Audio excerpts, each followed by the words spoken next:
The World Beyond the Headlines lecture series is a collaborative project of the University of Chicago Center for International Studies and the International House Global Voices program. Our nationally recognized programming is made possible with support from listeners like you. Secure the future of World Beyond the Headlines programming by making your gift online at alumniservices.uchicago.edu/giving. Please specify World Beyond the Headlines as the area of giving. The World Beyond the Headlines lecture series is supported by the McCormick Foundation, the Norman Wade Harris Fund, and generous contributions from listeners like you.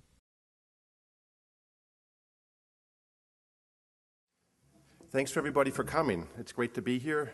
And when you invited me, I don't think it was a moment of hesitation. I said, of course I'll come and speak. And had I known that there was food on offer, it wouldn't even been a millisecond. That if you want to get a journalist anywhere, just provide some food and they'll show up.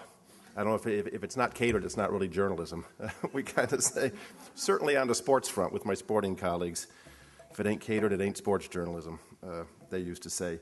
And also thank you guys for creating this program and these series of lectures. Beyond the headlines, I love that theme. And as a journalist, and particularly as a foreign correspondent, there were so many times that we would so dearly desire and want to take our readers behind the headlines, behind kind of the images, the short messages, the notions that are conveyed in headlines, and sometimes even beyond the words of the stories. And I think that's becoming increasingly more our desire to go beyond the headlines, behind the words in our stories, as the stories in a lot of papers unfortunately continue to get smaller or shrink as, I guess, attention spans continue to shrink, or at least that's the interpretation of our editors. They say shrinking attention spans, keep the stories tight, keep the stories short. And so an opportunity to go beyond the headlines is a great delight and a distinct luxury and privilege.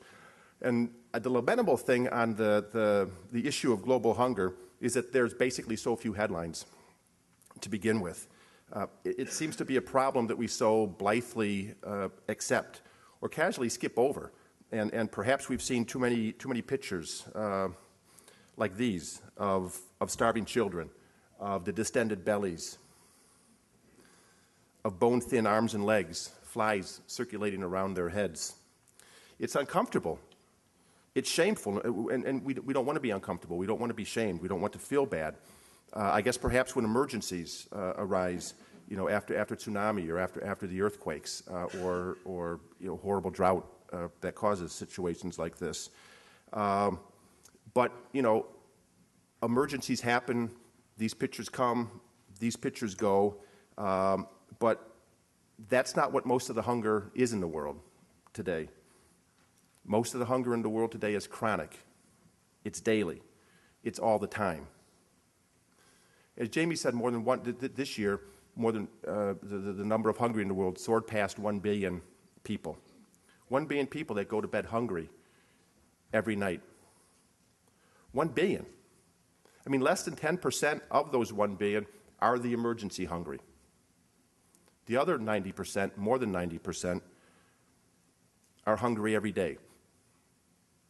It's an everyday, chronic grinding in their stomachs. Theirs, as I said, is a chronic hunger. It's become kind of part of the, I guess, for many of us, and even for me as a longtime correspondent in Africa, it's these pictures, these scenes become almost kind of the background noise of Africa, the wallpaper of Africa, and the developing world. It's as if we become a nerd to scenes like this. It takes a lot of stamina to care about the hunger on a constant daily basis. And so the headlines mainly come on an emergency basis, like in Haiti, that we were reminded again of the vast number of people there that were without food. They come on an emergency basis and they fade, and they come back again when the next emergency arises. Other problems seem more pressing, more shocking. Let me show you this, one set of headlines. Don't know how clearly you can see that. I have the hard copy here. This is a very expensive headline. It's a full-page ad on the back of the Wall Street Journal. Having worked at the Wall Street Journal, it used to be that this would cost $100,000 for a full-page ad. I don't know if that's still the price, if it's gone up with Mr. Murdoch, if it's come down, what it is. But if you can see that, it's an ad from Allstate Insurance. If 12 fully loaded jumbo jets crashed every year, something would be done about it. Every year, more than 4,000 teens die in car crashes. This is an ad to get our attention, headlines to get our attention of the number of teens that die in car crashes. And as the father of two teenage children, it's something I certainly pay attention to. It's awful. It shouldn't happen. It's shameful. And in the text, which I don't have here, but the text says, when even one plane crashes, the story is in the headlines for weeks. But the equivalent of 12 planes full of teens dying every year is barely a blip on the national radar. All right? This is the equivalent of 12 fully loaded jumbo jets crashing every year. Now, as we write in the preface of our book, just for context, UN Health and Food Organizations calculate that 25,000 people throughout the developing world die every day from hunger and malnutrition and related diseases. It's 4,000 a year. It's horrible. Shouldn't happen. Shouldn't be tolerated. 25,000 a day die of hunger. Or, as officials of the United Nations World Food Program have grimly noted, it's the equivalent of 60 jumbo jets crashing every day. 12 a year. That's horrible. Where's the headlines for that, Allstate says? I say, where's the headlines for the 60 that crash every day? It's awful. It shouldn't be tolerated. Where's our ad on hunger? Where's the headlines on hunger? So again, thank you very much for this chance to have this opportunity to go beyond the headlines, or even to create headlines that may not be there, and the few headlines that may exist. Let me first say a little bit about what brought me to stand here before you guys tonight. Last summer, just to digress for a few seconds, I was at a narrative nonfiction writers conference in Dallas. And there were a number of leading literary lights there, and the only reason that I was there is that it was being run by a former colleague at the Wall Street Journal, one of my mentors when I first joined the paper back in 1980. And one of the main draws at this conference was Paul Theroux, the novelist and travel writer. And even though he and I share kind of the same pronunciation of the last name, I can assure you we're not related. He's from the French side of the family, and I'm from the Pomeranian side of the family. But in his speech, Paul Theroux said something. He was explaining the difference between nonfiction writing and fiction writing, since he does both, and does both extraordinarily well. Fiction writing, he said, comes from within. You construct the story, the scenes, the characters from your own imagination, and perhaps they're based on reality, but otherwise it's something that's coming from within. In nonfiction writing, he said, you go out into the world and you seize a story. And I thought that was very profound. I wrote it down in my notebook.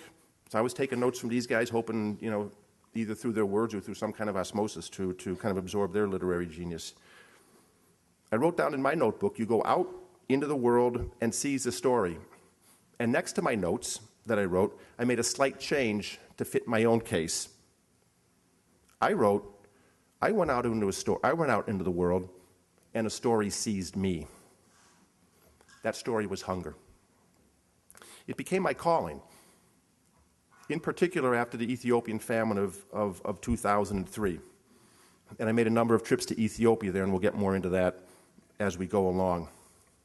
After that experience, and what I saw there, and the writing that I did there, and the questions that prompted in my mind, kind of all other stories began paling in comparison to the hunger story. That's the one that I wanted to to settle down and write. As foreign correspondents, we travel all over the world, where you go from story to story.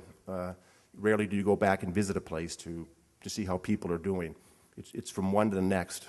I figured, no, this is what I'm here to write about. This is what my foreign corresponding had led me to do. So after the Ethiopian famine in 2003, I spent the next several years still overseas with the journal, focusing on hunger, and as Jamie said, writing a series of stories. A number of them with Scott Kilman, who's in the Chicago Bureau, and the journal's great agriculture writer. So for as long as I was overseas, Scott's been writing about agriculture, not only in the United States, but how it impacts also farmers and agriculture decision makers around the world. And at one point, and then eventually I moved back to the States. I'm originally from Crystal Lake, Illinois.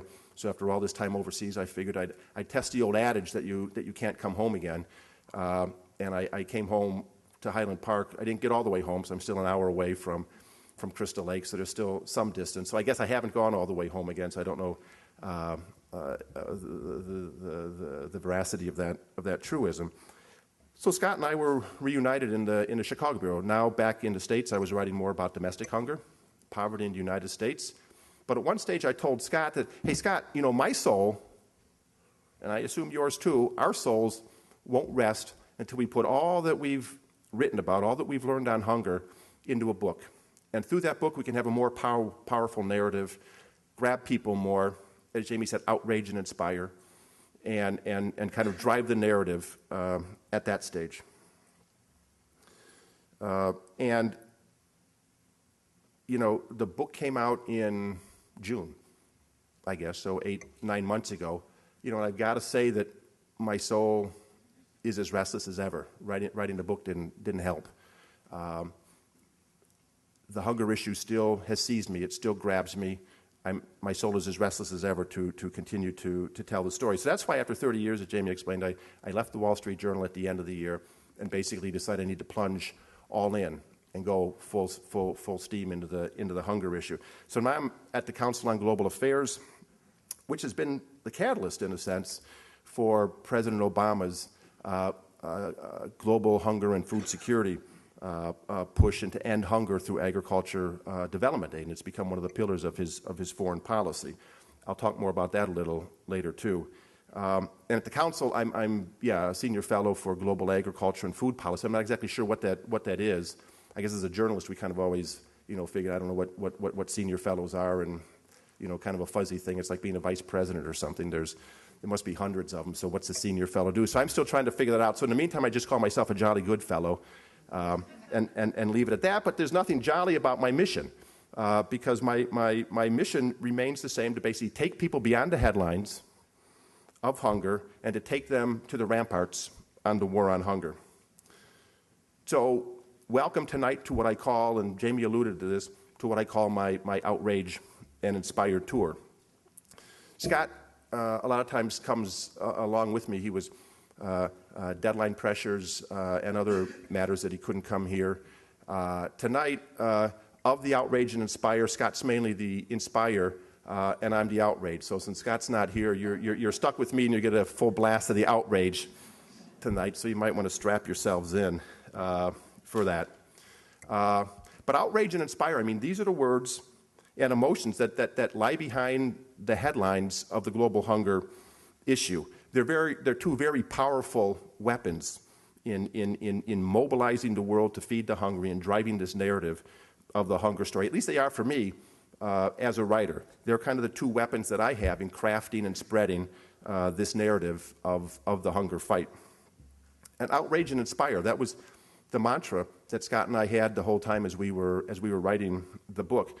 And during the many moments of writer's block, if you would have looked in on us, it wouldn't have been a particularly pretty sight, but had you looked in on us, you could have seen us kind of mumbling in some kind of harmonic trance almost, outrage and inspire,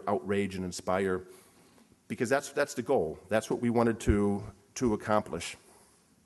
It was the two goals of our writing. If nobody took anything away from the book except being outraged in the first part of the book, inspired in the second part, that's what we were trying to do. Outrage that we brought hunger with us into the 21st century. After the Green Revolution was one of the great technological and scientific wonders and achievements of the 20th century. And not only have we brought hunger with us into the 21st century, we brought it with us in ever-increasing numbers. You know, here we are in the first decade, starting the second decade now of the 21st century, and as we said, the number of hungry has soared past 1 billion people this year. Again, 1 billion. 1 billion people that are chronically hungry and going to bed hungry every night in a world that is producing enough food to feed everybody, for everybody to have the proper caloric intake to lead an active life. 1 billion. That's the absolute highest number in history. We're going in reverse. Inspire. That hunger is the one great problem of our time that we can actually do something about, that we can conquer. We have the know-how, we have the tools, we have the experience, we've got the science, we have the technology. It's the one problem that we can all make a difference on. Individuals matter. Everybody can play a role in this. And ending hunger can be the singular achievement of our generation. The singular achievement. We can get this done. It'll take a while, but if we basically dedicate this decade, this can be the decade of ending hunger. You know, the past weekend I was at Auburn University, and at a summit meeting of a coalition called Universities Fighting Global Hunger. It's about 120, 130 universities around the world. Most of them are in the United States, but there's African universities, Asian, African universities, some from Canada. And there were about 200 students at this summit, and they were representing about 24 or so universities that are manning the ramparts in the fight against hunger. And one of their slogans was, their main slogan was, "Our time is now." And that's absolutely right. And it's critical. For today, we find ourselves basically at this great moment of opportunity in the battle against hunger. Actually, it's a moment of a great moment of potential opportunity.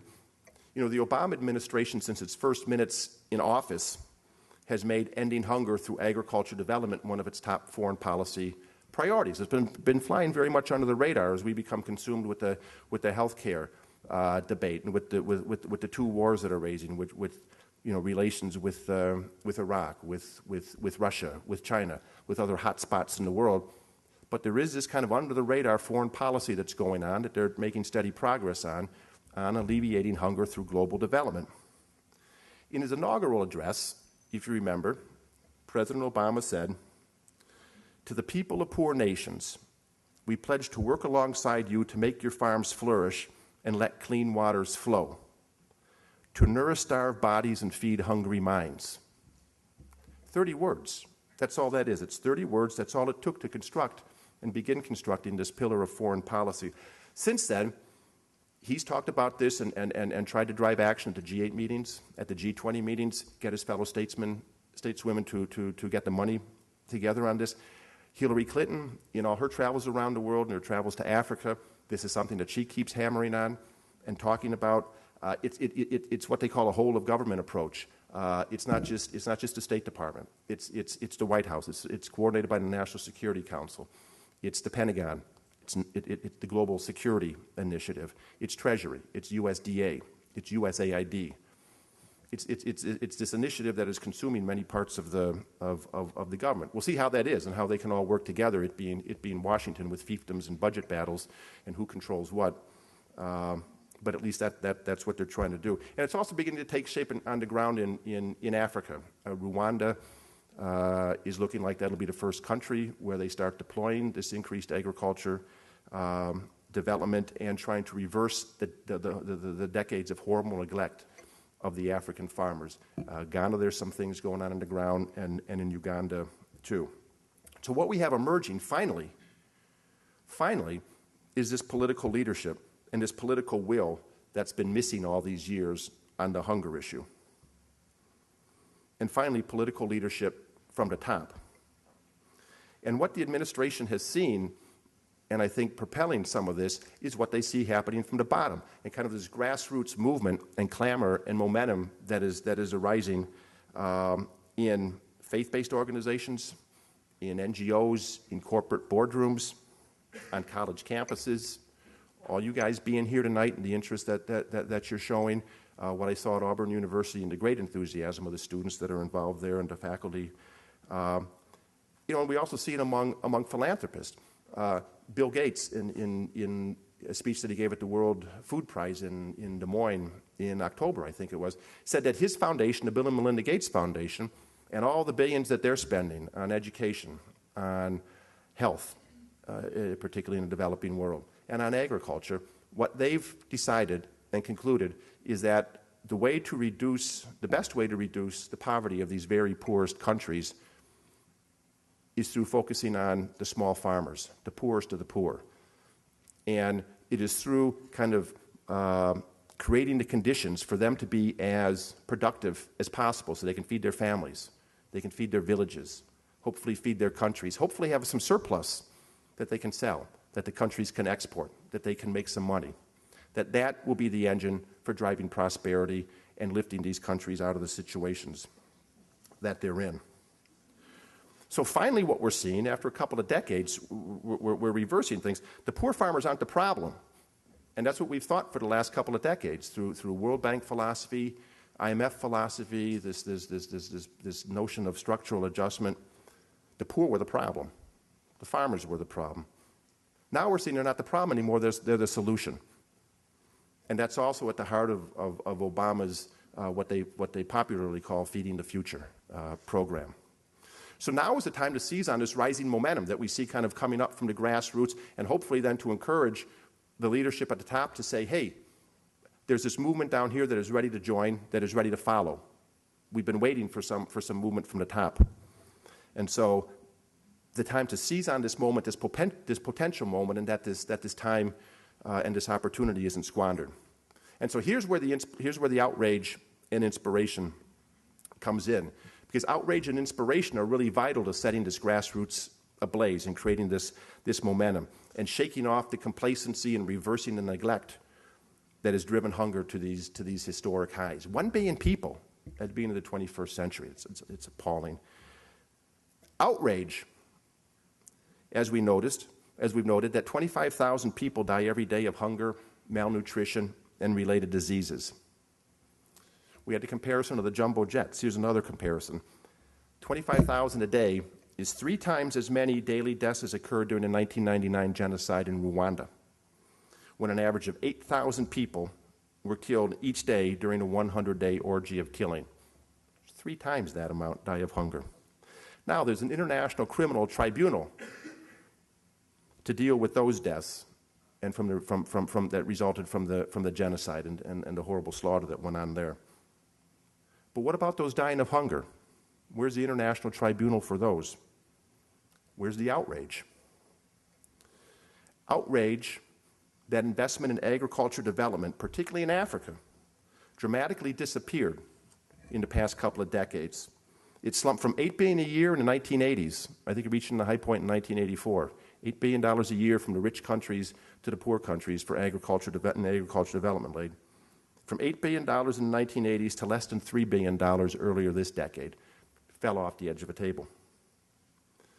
Outrage that the rich world agricultural subsidies amounted to $260 billion in 2007.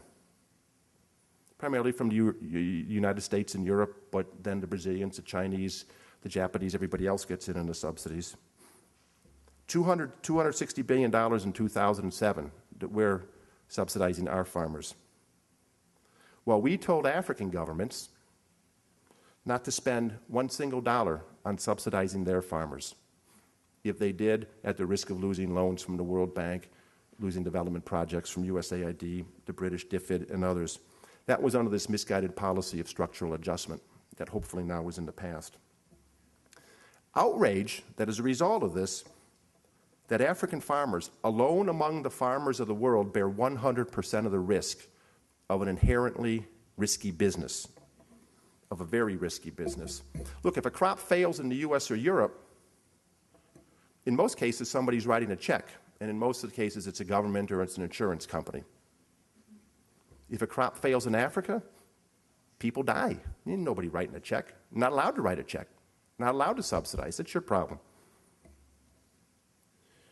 Outrage that the American food aid system has refused to modernize, to go to a little bit of cash purchase In the book, we suggest maybe 50% of our food aid budget in some cash, rather than all food, which is the program, which is what's mandated by American government, that all our food aid has to be American-grown food shipped on American-flagged ships, even though it may be going to a region of the world where there's plenty of surplus food there, because there's a grand paradox in every hunger zone in the world, usually surplus in one part of the country, horrible famine, horrible hunger in another part of the country. But still, our homegrown American food aid goes there halfway around the world, taking months to do on very expensive American-flagged ships. The result being that in Ethiopia in 2003, during the horrible famine there when 14 million people were on the doorstep of starvation, America spent more than $500 million sending food aid to feed starving Ethiopians. Saved a lot of lives. Hooray for that. $500 million in food aid to feed starving Ethiopians. That same year, in 2003, the U.S. spent less than $5 million on agriculture development aid that would have helped Ethiopian farmers grow more food, so they wouldn't be in the position of having to need of food aid and American food aid to begin with. Horribly skewed. $500 million in food aid, less than $5 million in agriculture development aid. Outrage that so much of the chronic hunger today is largely man-made. You know, now certainly there's natural disasters and acts of God that trigger famine and horrible hunger situations. There's droughts, there's tsunamis, there's the earthquake. You know, and of course hunger follows in the wake of wars, of conflict, of the corruption that still plagues Africa and other places in the developing world all too often, and that has to stop too. But so much of today's hunger is caused by bad policy spanning the political spectrum in the rich world and the poor, and that's avoidable. There's neglect through this decline in agriculture development spending. There's hypocrisy, as we've seen with the subsidies. There's good intentions gone bad. Our food aid policy that defies reform. There's the self-interest of Western countries, of ourselves, our self-interest, that often puts our interest ahead of those of the people that we're supposed to be helping. Puts our interest ahead of the interest of the hungry. Outrage, and here's the most recent one that's got me going.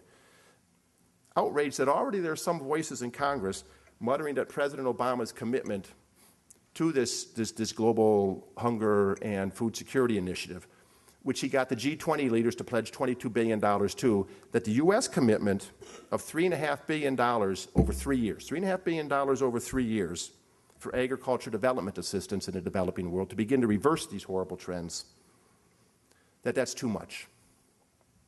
Hey, don't you know we're in a financial crisis? They say. You know, where are we going to get the money from? Well, look, these guys in Congress, they came up with $3 billion very quickly, and they spent it over a couple of months in their Cash for Clunkers program last summer. $3 billion spent very quickly to get crappy cars off the road. They can find billions of dollars for that, but basically the same amount of money spent over three years, all of a sudden then they become cheap. We don't have the money for that. So what are they saying? The hungry of the world are the clunkers of the world, and we don't have enough money for them. When they complain, we don't have enough money. They have the money. So, as I said, outrage kind of fills the first part of the book. You know, I was hoping we were succeeding with that when we sent off the manuscript in the first draft to the publisher. And one day I called the copy editor to clear up a style question, and she answered the phone with a bit of agitation. I kind of tried to cheer her up and say, "Oh, how's it going?" And I asked, and she responded, "I'm infuriated." I mean, the last thing you want to hear from an editor is the word infuriated. I mean, believe me, nothing good has ever come from an infuriated editor. I've dealt with hundreds of them. Nothing ever good comes. What's wrong, I asked. I figured there was some kind of mistake, or we kept repeating the same goofy grammatical mistake or something, overuse of semicolons or some kind of other these or those or which are that or something that we kept screwing up. And she said, no, it's a good infuriated. I've just finished reading the chapter on subsidies. So I said, okay, I thought the outrage is working. And then she asked, tell me, does it get more hopeful? And I said, yes, it does get more hopeful, because with the outrage comes the inspire. And with the inspire comes the inspiration. And with the inspire comes the motivation. And the motivation to get busy and to get to the bottom of the hunger issue. So this is our task that I'd like everybody to think about and join and man the ramparts with us. Raise the clamor. We need to raise the clamor that hunger won't be tolerated, and a clamor that will be heard loud and clear in Washington and in the capitals around the world. And a determination, let's make ending hunger the next great populist cause, or as I said, the populist cause of this generation. And fortunately, we've got great precedents on our side. The clamor has been raised in recent years on a number of humanitarian issues. We've seen policies change, great sums of money raised, millions of lives saved. If you remember the Jubilee 2000 campaign, those campaigners barged into international politics and put the issue of debt relief for the poorest nations on the front burner. When the Jubilee 2000 campaign came to the United States in 1999, 2000, at the turn of the Millennium, one of its main proponents was Bono, the Irish rock star, and he can outrage with the best of them.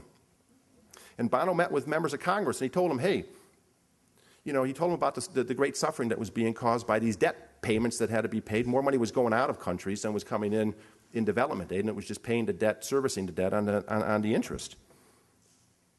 And he said, was stressing the urgency of granting debt relief and this Jubilee period of forgiveness that was coming, and this movement coming out of the churches of the UK.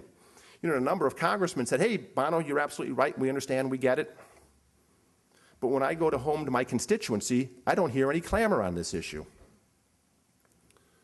All right, that was the wrong thing to tell Bono. He huddled with his colleagues, and basically they said, hey, they want clamor. We'll give them clamor. So he went on a Heart of America tour. It was a bus ride in the middle of winter or in early December. And he went from Omaha to Nashville. Didn't bother with the elites in New York or the Hollywood crowd in California. Heart of America tour. He traveled by bus and without his band. The U2 guys, they were back in Ireland in the studio. He went to universities, schools, churches, truck stops, donut stores. Says he overdosed way too much on Krispy Kremes. And he was spreading the impact of Africa's heavy debt load. He was spreading the outrage over the impact of Africa's heavy debt load and the expanding AIDS crisis. The resulting grassroots clamor that he raised, that he ignited, was heard in the halls of Congress and in the White House. Legislation moved. American leadership was galvanized. The cold hearts of bean counters in capitals around the world and international financial institutions melted. And billions of dollars of debt was forgiven, wiped off the books. Why not hunger? A multitude of AIDS activists then followed up on the success of that and said, hey, now let's focus on the devastation of the AIDS epidemic. A global fund was created. Soon billions of dollars was pouring into the global fund. AIDS drugs rushed into Africa to corral that scourge, and hooray for that. Why not hunger? Environmentalists have elevated climate change, global warming, to the top of the global political agenda. Why not hunger? Late last year, there were two prominent global summits that went on. There was a World Food Summit in Rome, and then a couple weeks later, there was this global climate change summit in Copenhagen. No rich country leader went to the food summit in Rome, except for Berlusconi, but he was the host. And then shortly after that, he was back in Milan, and he got clattered in the face by that statue. But they all went to Copenhagen. And in Copenhagen, you could probably remember, they were tripping all over themselves to get in front of the microphone to pontificate on the climate change and global hunger, on global warming issue. Why not hunger? For without ending hunger, which is basically the common enemy of all development issues, it's the fundamental element of development. Without ending hunger, none of these campaigners on any of these other issues can claim success. I mean, look, all the AIDS medicine that's rushing into Africa, it doesn't really have the impact it should in hungry, malnourished bodies.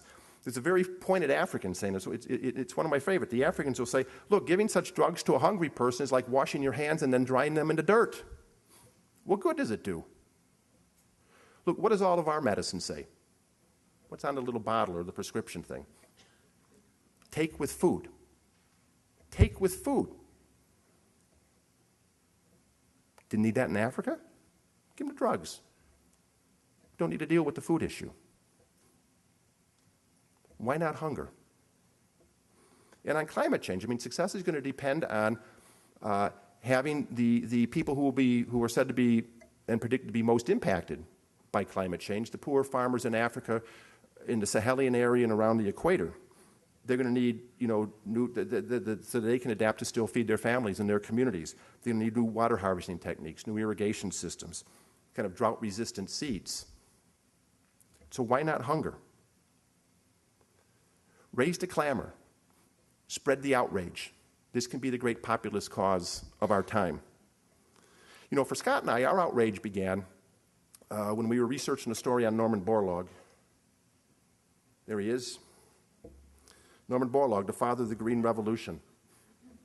Still a young man in this picture. It was for a story we were doing in 2002.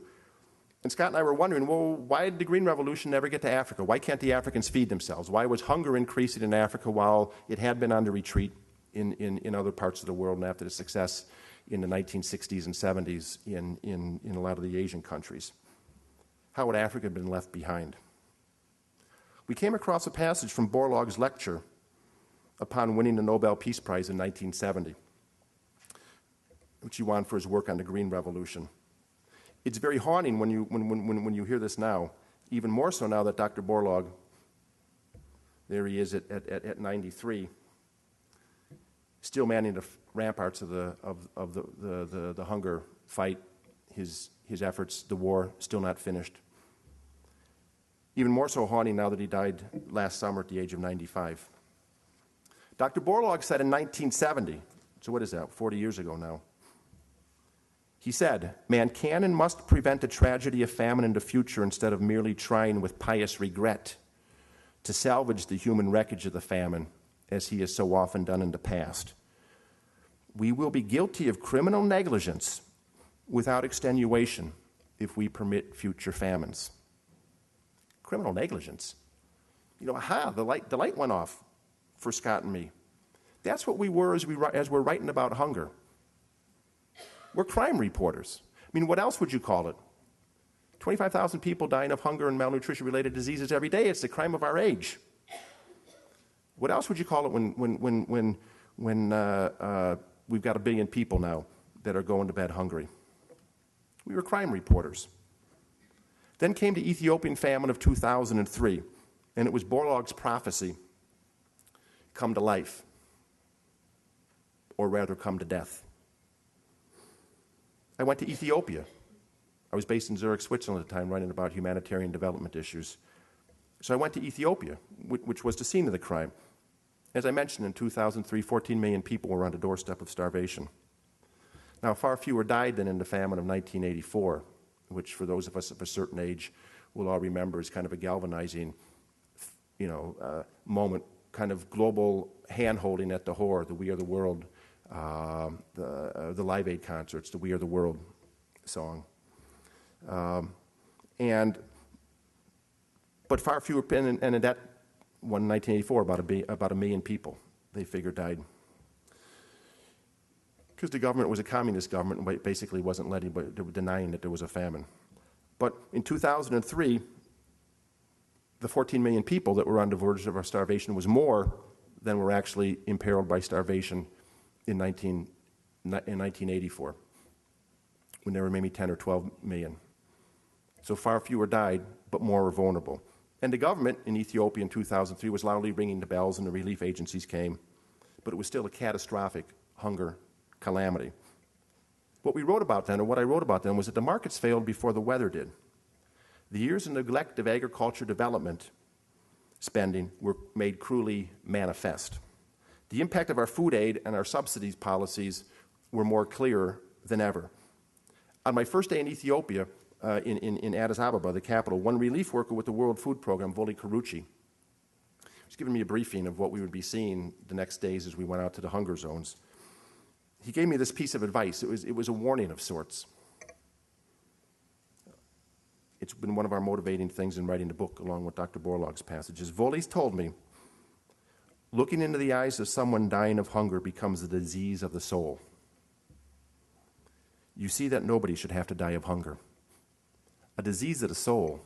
I mean, wow. I had, as have the rest of us here who have traveled to Africa, had all sorts of medical warnings. You know, take your yellow fever shots, make sure you have the malaria pills, watch out for the cholera areas, pay attention to the meningitis zones, don't stand in standing water for the parasites. A disease of the soul, I mean, that was a new one for me. The next day we were down in the hunger zones in the southern part of the country. And it was then that I looked into the eyes of children dying of hunger for the first time. And I discovered that Voli was right. For the first time I saw that nobody should have to die of hunger. We drove up into the highlands, and there in an emergency feeding tent full of starving children, as I said, I looked into the eyes of a 5-year-old boy, Hargirso. That's Hargirso on the right. He's sitting between the legs of his father, otherwise he would topple over. Hargirso weighed just 27 pounds when he arrived in the clinic a few days before I arrived, and then the rest of us that were in our group. He's the very portrait of famine, as I discussed earlier, swollen head, bone-thin arms and legs, and his eyes. You know, one realized from Voli that what he said is that in a famine, the starving speak with their eyes because they're too weak to speak. Speaking requires too much energy. So the eyes. I mean, Hargirso's eyes, you know, they're remarkable in a frightening way. They're kind of deep black holes. There's no hint of playfulness that you would have with a 5-year-old. There's also no baleful beseeching of somebody in his horrible straits. They're kind of empty, lifeless. His father, Tesfaye, was kind of holding up behind him. He kind of stared blankly right through his son and into space. And his eyes were speaking of guilt and saying, what have I done to my son? What have I done to cause this? And there, in those eyes of father and son, I found my calling. This story seized me. Voli was right. What I saw infected my soul. Their eyes were empty, but what I saw filled me with outrage. Hargirso's dead eyes enlivened mine. I saw wrongs and injustices that I hadn't seen before, that I had seen before but I hadn't noticed before. What I saw indeed became a disease in my soul. I saw things like this. Wow. These are warehouses in Ethiopia in the middle of the famine in 2003. These are bags of produce. Well, let me back up a slide. These guys, these farmers, Hargirso's father and the father of this child next to him. As we know, most of the farmers in Africa are women. The fathers are probably here with the children because they had to carry the children to the emergency feeding tent, and the women were at home still doing the farming and taking care of the other children that were there.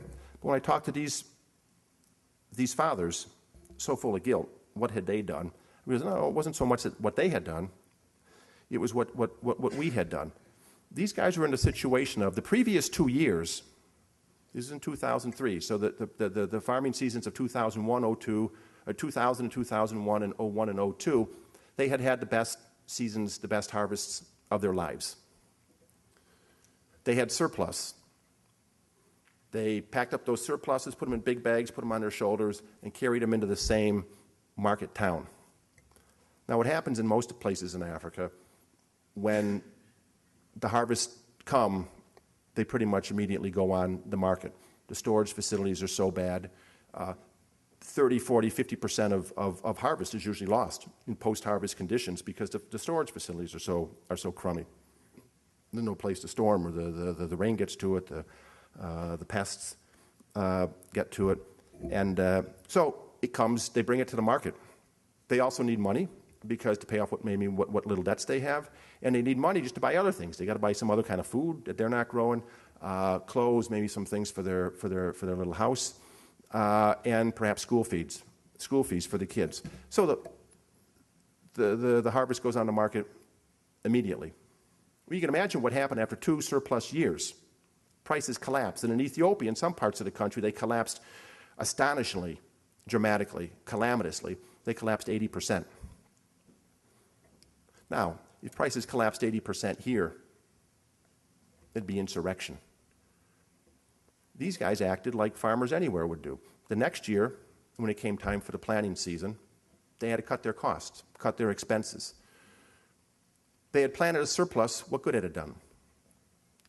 Commercial farmers, and there's some farmers in Ethiopia that have 2,300, 3,000, 4,000 acres of corn and wheat, and kind of, expands and looks like, farms around here in Iowa and in the Midwest. Some of those farmers, we write about them in the book, had their best harvest of their lives, lost $250,000, on the verge of bankruptcy. All these farmers, what do? The commercial farmers took land out of production. They shut off their crude irrigation systems because they couldn't afford the diesel. They're cutting back cost. These peasant farmers, maybe 1, 2, 3 acres, they're cutting expenses. They don't use fertilizer. It's too expensive. They use whatever normal seeds are. They don't use the more expensive hybrid seeds that are going to give them a better yield. They use whatever seeds they have sitting in the back of their huts that they use for emergency situations. As I said, some people turned off their irrigation systems, crude, small systems as they may have been. So they were expecting fewer inputs, less quality inputs. Our harvests are going to be less. We know that going into the 2003 season. That's okay. We had a harvest. What good did it do? We lost money. We hope we can grow enough to feed our families. That'll keep us, that'll be happy. Everyone looks heavenward for rain. The rains didn't come. They were sporadic. Some areas the rains failed. Crops failed. Hunger sets in. Hunger tips to famine. These farmers who 1 year before were carrying their big bags of surplus grain to this very same market were suddenly carrying their starving kids. It was a turnabout of biblical proportions. Feast tipped into famine. From the farmer's success came their failure. As we wrote, the markets failed before the weather did. There were no market conditions to absorb their harvest. After the famine of 1984 and the terrible suffering and the We Are the World, Ethiopia and a lot of countries in Africa went on a push to produce. That was the goal. Nobody thought about market conditions. Nobody thought about, hey, maybe they'll need some roads to move this stuff. Who was thinking, oh, they're going to need storage? Finally, the push to produce came to fruition. Best harvest ever turns into famine. Markets failed before the weather did. These are staggering pictures. This is German Amente, Ethiopian farmer, grain trader. He would aggregate from the smaller farmers, buy their crops, wheat, corn, soybeans, lentils, peas, and he would store it. There are some of the bigger farmers that have, kind of cinder block, mud brick warehouses. They're not climate controlled. They're not pest controlled. If there's a moth, they basically get out the fly swatters and run around and chase the moth. There's nothing that's basically, it just keeps the rain out and kind of the rats and the bigger things. These guys were storing all this grain because had this been put on the market, the 80% collapse would have turned into who knows what, 85, 90%. Even more. I don't know how far prices can collapse. They can, go beyond the floor. So all this grain was sitting in Ethiopia in warehouses. 2 blocks from this man's, from German Amente's warehouse, is the main road that runs from the port in Djibouti. Ethiopia doesn't have a port, so it's the port of Djibouti. And it's from that port that the food aid comes in. Food aid goes into Djibouti, steams into, comes through the desert, up into the highlands, into Addis. This is in the town of Nazareth. That main road, carrying all the food aid, runs 2 blocks from this guy's warehouse. Another warehouse right next door. These guys are wondering, all this food aid is coming in here, mainly American food aid. Can somebody please buy our food first? So these guys are writing a letter to their government, a petition saying, can you please tell our donors, first of all, thank you for the food aid because it's saving a lot of lives. Secondly, can you tell them first to donate cash so you can buy what we have here? Because if you don't buy what we have here, we're going to be in the same cycle as next year. We need money from the sale of this to buy the next year's harvest, and we need space to store it. We'll be in the same situation of everything going on the market at the same time and prices collapsing. So they're writing to their government, please have the donors first spend cash to buy our things. I'm in Ethiopia. Scott's in the United States. He's in the Palouse area of Washington State, where a lot of food aid revenue comes in for the wheat and the lentils and the pea growers. The American Farm Associations, led by the Wheat Association, at the very same time that these guys are writing their petition, are writing another petition. Their petition goes to the American government and to the White House and says, hey, we've had a great bumper crop of wheat this year in the United States. It's putting pressure on our prices. Do you think you can put more wheat in the American food aid system? 2 countervailing petitions. So the Ethiopian farmers come to the conclusion, oh, I think Americans need starving Ethiopians to reduce their surpluses and relieve their prices. American farmers have a market for their crops in Ethiopia. We don't. We don't have a market in our country for our crops. So as an American, it's very hard to hear that and argue that, hey, the Americans, the European farmers, they need starving Ethiopians, they need starving Africans. These 2 guys in all their sartorial splendor, there's a couple of slides left, they're lentil farmers. They're a little bit, maybe a couple miles down this road, coming in from Djibouti into Nazareth. As I said, they're lentil farmers. I'm standing there talking to these guys. They've got their lentil fields a little bit in the back. These guys have been on food aid for a couple of months because their crops had failed the year before. It's green. The next year's harvest is still in the ground. And so they're in the hunger season. They're getting the food aid until that harvest comes along, hopefully better. So they're standing there. We're standing there. And a big double-wide convoy of food aid trucks rumbles past. And as that's going by over the roads, and the roads are potholed, and some stuff from the bags is falling out on the road. These guys and myself, and they're curious, oh, what is that fell out? Again, they're lentil farmers. Trucks go by. It's all clear. They run out into the middle of the road. They bend over. Well, what was that? They pick it up. It's lentils. They say to me, don't Americans know that we grow lentils here? Can somebody buy our lentils? And again, this is the discrepancy. Can somebody help us grow more lentils, grow the best lentils we can? $500 million in food aid, in American food aid in 2003 to Ethiopia, to feed starving Ethiopians. Less than $5 million in agriculture development aid to help these guys grow more lentils so they don't be in this position to begin with. These 2 guys are standing on the banks of the Rib River, which is one of the source rivers for the Blue Nile, which is one of the great mighty rivers of Africa. This man's name with the turban on his head is Tesfahun Belichu. Tesfahun in Amharic means be hope. But when I saw these guys, he's utterly bereft of hope. His fields had also dried up the year before. They're on food aid for the last couple of months. But he's standing next to this river. So I hey, you've got this water here. I mean, can't you use this water to irrigate your fields? And he kind of fixes me with his gaze like I'm some kind of idiot. He says, of course, we thought about that. We've tried it. But one, we don't have enough money to sustain it, to keep it going. It was a very crude system. And 2, our government, our police officials tell us to come down and take it away. It's illegal. This water belongs in Egypt. Years of water policies and geopolitics of food and water had basically dictated and declared that the Blue Nile water belongs to the downstream users in Egypt and Sudan. Ethiopia had the great benefit and the great advantage of never being colonized by a European power. Ethiopia also had the great disadvantage of never being colonized by a European power, because when the European powers got together and said, well, what do we do about Africa? The Brits, who were in charge of Egypt and Sudan, said, oh, we'll take the Nile water. Ethiopia, they don't need that. There's nobody representing them. The Blue Nile runs into the White Nile, coming up from Central Africa. Together in Khartoum, they come together and they form the Great Nile. And the Great Nile runs through Sudan and then through the Sahara in Egypt. And it brings the Sahara to life, and it's been the granaries of civilization since the pharaohs. 85% of the water in the Great Nile running through the Sahara in Egypt comes from the Blue Nile and from other rivers in Ethiopia.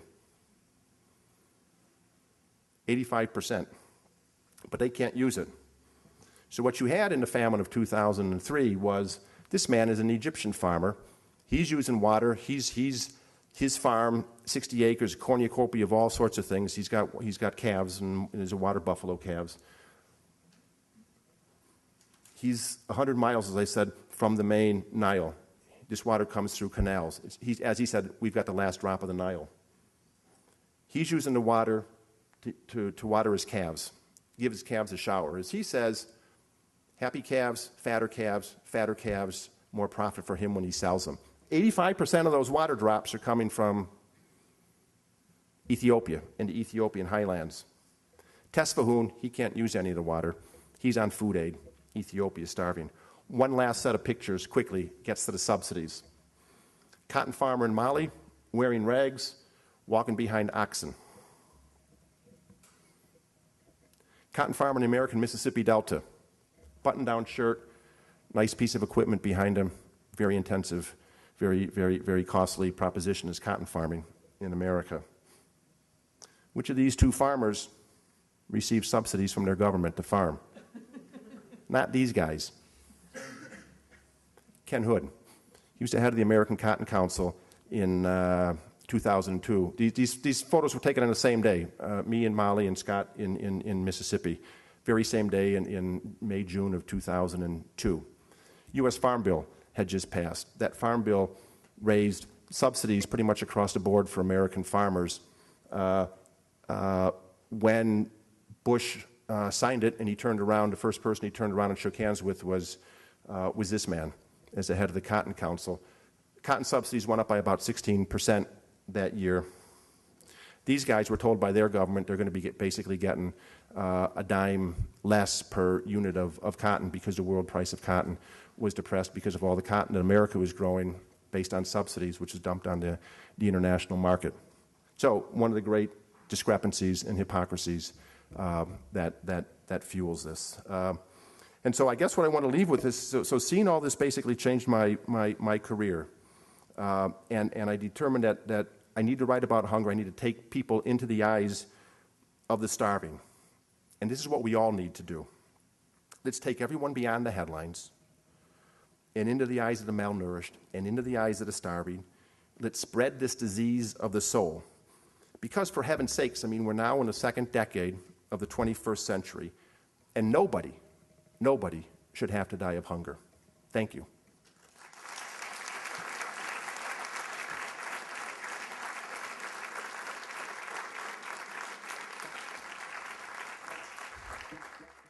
Talked about raising awareness of hunger and prioritizing it, making it a top priority.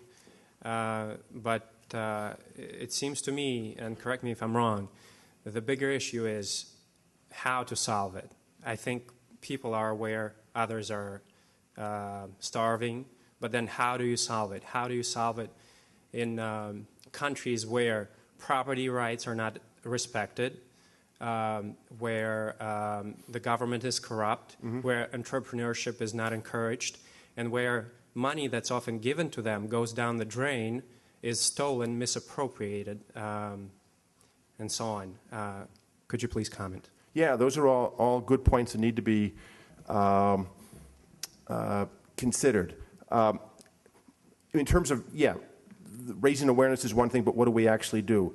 There's a lot of advocacy that needs to be done. There's a couple of bills that are in Congress that are there to fund Obama's Feed the Future program. They're kind of languishing there, bogged up as everything else pretty much is, I guess, by the health care debate. But advocacy to basically let the senators, the representatives, the people, in the White House and in the administration, this is an issue that's important. This is an issue that we want you to do it. I mean, these other things that I mentioned. I mean, Debt relief, the same thing was said. Give them debt relief. It's money. It's money down a hole. I mean, that was the big thing of Jesse Helms. He was turned around and became a big supporter of debt relief when he saw the beneficial impact that it would have, and that was huge advocacy and lobbying efforts.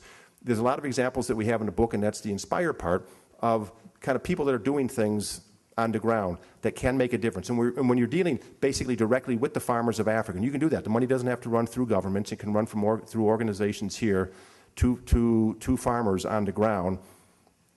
These are the classic $1 and $2 a day people.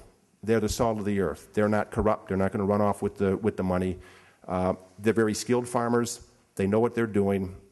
They're just working in such hideous conditions that working farmer to farmer or efforts that go there, and there's all sorts of them. Every religious denomination, every religion has organizations on the ground. There's a lot of secular organizations. So as I said, this is something that everybody can be involved in. The land rights thing are crucial. That's where a lobbying effort and an education effort on the African governments needs to happen, and also the watchdog. What one needs to do in these countries is really build up the civil society, kind of the watchdogs that say, hey, these agriculture programs are really important for us. 60, 70, 80% of the people in our countries are farmers. Even the people in the rural areas have relatives and folks living off the farm. These are efforts that are important to us. We're watching you, government. We know what money is coming into the country. We got to make and so the Obama plan stresses transparency, accountability, and basically consultation, not only with the government but everybody on the ground. And so, if you can kind of involve the whole grassroots thing, and particularly civil society in Africa, which is very weak, but can strengthen that, that kind of then provides this clamor. The grassroots clamor that I'm talking about from here, you need that grassroots clamor in Africa too that says, let's get this done. It's a disgrace, and for the governments to realize it's a disgrace that we can't feed our people. And some of the more enlightened governments are beginning to realize that. And if the civil society is there to basically support them along the way, I think that'll help a lot. Thank you. I was going to ask about the virtual water trade as like embodied water in grain, for example, and maybe that's not so limiting. If we can really go back to self-sufficiency with just education and some technology transfer for farmers, is it still required to ship food around the world from water-rich countries to water-poor countries, or what is that right balance? I wonder your opinion on that. Yeah, I mean, to some extent, what you find in Africa is very interesting. You have water-poor countries that are now, it's kind of this new land grab that's going on in Africa. So it's the Indians, the Chinese, the Saudis, the Arab countries, where they're either running out of land, they're running out of water, they've over-fertilized, so they have pollution problems in all these countries. It's the Saudis, don't really grow anything. And the Arab countries, they're all coming into Africa now looking for big land areas and land concessions from the government. And as you pointed out, I mean, a lot of the land is in the hands of the government or some kind of tribal administration. And there the big question is, hey, it's a good opportunity because we've been clamoring Africa needs agricultural investment. Here comes some agricultural investment from these other countries. But what's that used for? Are they just going to farm, grow, and pull everything out and ship it home, as they've done with the timber, the gold, the diamonds, the copper, everything, all the natural minerals of Africa? Are they now going to basically use and pull out the land and the water and the food that they grow? Or do they do that and they share that with the Africans? And when they build an irrigation system from whatever lake to their land concession, they darn well better be making sure that that irrigation is available to all the farmers along the way. The roads that they use also become the farm-to-market roads for the local farmers. Whatever marketing systems they set up, whatever port rehabilitation they do to move the goods to their own countries, that also becomes available to the farmers. And there are African governments and African finance people that are very aware of that. And they said in their own meetings, they say this is something we really got to keep an eye on. But there's parts of Africa that have Ethiopia.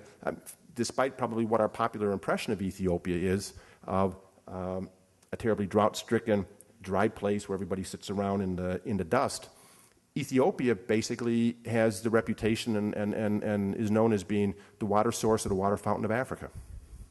It rains in the highlands. When the weather conditions are good and the rain conditions are good in Ethiopia, Ethiopia rivals South Africa as sub-Saharan Africa's #1 grain and cereal producer. They can grow. But they need the markets, they need the warehouses, they need the storage, they need all this stuff. So an agriculture revolution or an agriculture transformation, the production and ramping up production is kind of the easiest thing. It's all these other things that come along. And here's another point to think about, is that the FAO and the WFP and the UN organizations and USDA, everybody's saying by 2050, we're going to have to double food production because of the increasing population and then the increasing demand from places like China and India, formerly hungry countries that are now more prosperous and are eating better. Africa is basically the final frontier of agriculture. Where is this doubling of food production going to come from in the world? We can be very insular and selfish and say, all these matters we're going to hold on to our own vested self-interest on food aid, on subsidies, on all these other issues. Where's that doubling of food going to come from? And at some time, it's really going to matter to us by high prices, by instability in countries around the world because there are shortages and high prices that are there, that we saw in 2008 with the rioting. It was a food crisis that toppled the government in Haiti 2 years ago. It wasn't the earthquake that toppled the government. Well, first of all, I'm just so glad that you're out here, that you've been moved to go on a mission to raise these questions. And I think that, I couldn't even sit still really during your presentation. Thank you. And I think it's like these questions really, people need to dig into them and look for like what is the solutions. And that's where I have, I think I want to challenge like some of the framework of what you're saying, that, okay, look, from some of what you said yourself, there was this green revolution. Now we have 1 billion people hungry, more than ever in human history. There was this Jubilee 2000, and some debt relief. What has been the trajectory of where all this is going? I think part of the thing is that there's a connection between the wealth of people in some countries and the impoverishment and suffering of people in other countries, that they're mutually coexistent. And in this globalized system the way it is right now, we need a much deeper solution than what you're talking about, much more radical, profound change in the ways that people relate to each other and carrying out production and distribution in the world. The thing that you're posing about, food, farming aid, the continuing developing. I mean, what's the significance of this example in Ethiopia, where they have these years of tremendous surpluses, and it's the capitalist framework of all this, the framework of generalized commodity production, maximizing profit. This is serving well the wealthy countries, not so well because we're in a financial crisis, right? But at the same, I saw 2 days ago an article about Haiti, where in the Associated Press, and it said that the subsidized American rice was flooding into Haiti now and continuing to ruin the already devastated, Haitian economy, the farm production there. Now, I mean, this is the world that we have right now. I just think that I'm not saying they're easy questions, but I don't think the inspiration comes in like, let's continue on the path of aid and development, in the way it's been going. There's got to be like a much deeper going revolution. And so right. No, you're right. I mean, I think what one has seen is basically a 180-degree reversal of the structural adjustment period of what was called comparative advantage. Because what one saw in Haiti, I think it was in the 1980s or so when this Washington Consensus and this comparative advantage was really popular, era of cheap food. We basically told the Haitians, told the Africans, told all sorts of countries, us the Europeans, those that were the big grain food producers in the world, hey, food is cheap. You in Haiti, your comparative advantages, your peasant farmers, your small farmers, they'd probably be better off working in factories making textiles and underwear. You selling that, using that revenue and buying the food from us because food is cheap. So what happened, I think in the main rice-producing valley of Haiti, over the course of the past 2 decades, production shrunk by like 70 or 75% or something like that. We'll take care of you. We'll sell you the food. 2008, food crisis hits, commodity prices escalate, rice prices soar, the export earnings from the underwear factories that the farmers are working in can only buy X amount of rice as opposed to this much rice. You can buy this much rice. There's shortages in the country. Prices skyrocket in Haiti.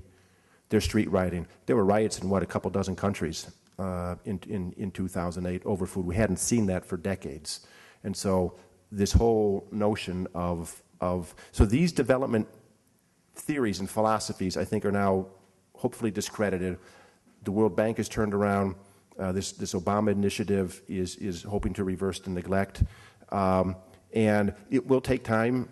Agriculture in particular can't be turned around quickly. But if there is recognition that, yeah, the what we did in the past was wrong. There's another theory that, had by William Easterly, Dambisa Moyo, and others that have been, the harmful aspects of aid. And there's truth to that. So much aid there's been so much aid, there's little to show for it in many cases. But we can't, I think, to take the extreme position that Africa would be better off without aid is wrong. Because if you apply that, the African agriculture sector has been starved of aid for the past 2 decades. Precisely what they would be prescribing has happened with African agriculture. Under their theory, African agriculture should be flourishing. AIDS decline, private sector should come in, entrepreneurs are doing all sorts of wonderful things. But what's happened is African agriculture has collapsed and disappeared along with the aid. So, yeah, sorry, I digress. My question's back to the subject of policy and advocacy. Basically, how have the Millennium Development Goals affected the world hunger situation? You know that the general outlook of the report is that things are not going so well with the goals that they have. Right. Is that the same for hunger issues? Yeah, it's going horribly. The number one Millennium Development Goal is to reduce, cut hunger and poverty in half, and particularly hunger. And as we've seen on these numbers, it's going in reverse. Hunger's getting worse. It's not getting better. It's not getting halved. It's almost getting, not doubled yet, but it's climbing. The Millennium Development Goals, the good thing about them is they focus people's attention on them. Hey, we've got these set of goals. These are the things that we should attack.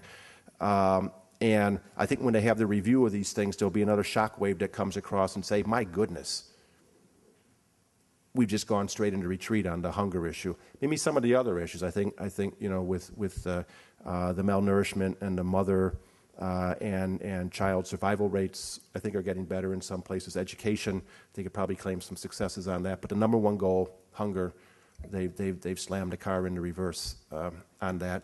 And I think when they assess that, that'll be a shock, and hopefully it'll then move things that, yeah, we've been so astray on this, and we've really got to do something about this. And that's why they call it a global security effort, because it just hunger leads to failed states. You can't consider that we're living in a successful society when 1 billion people in this world are going to bed hungry every night. And so it's a moral question, and it's a security question. It's what's right, and it's also what's smart that we have to do this. The World Beyond the Headlines lecture series is a collaborative project of the University of Chicago Center for International Studies and the International House Global Voices program. The World Beyond the Headlines series aims to bring scholars and journalists together to consider international news stories and how these stories are covered. As a listener, you have come to rely on this program for in-depth analysis of major issues facing our country and our world. But we can only continue our nationally recognized coverage with support from you.